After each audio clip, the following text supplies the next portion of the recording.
హరే కృష్ణ. ఈ దినమున మన శుద్ధ భక్తులైన వైష్ణవులు ప్రసాదం యొక్క విలువల గురించి వివరణ చేసుకున్నారు. ఆ యొక్క విషయాన్ని మనం తెలుసుకుందాం. ప్రసాదం అని దేన్ని పడితే దాన్ని అనడానికి కుదరదు.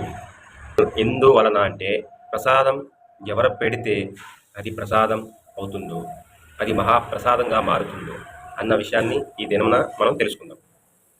అయితే మొదటి విషయం ఏమిటంటే, మాంసాహారం, మత్తు పదార్థాలు, వ్యభిచారం, జూజం ఇలాంటి అలవాట్లు ఉన్నవారు భగవంతుడి కొరకు ఎలాంటి పదార్థాన్నైనా తయారు చేసి భగవంతుడి ముందు పెడితే ఆయన దాన్ని స్వీకరించడు.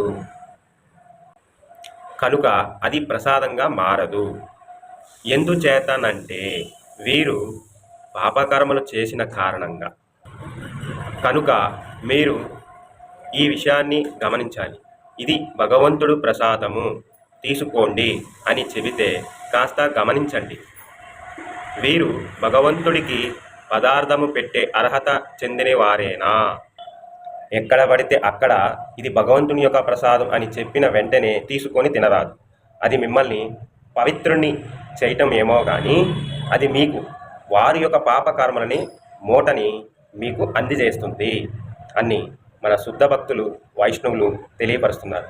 కనుక మీరు ప్రసాదం విషయంలో కాస్త మెలకువతో ఉండండి.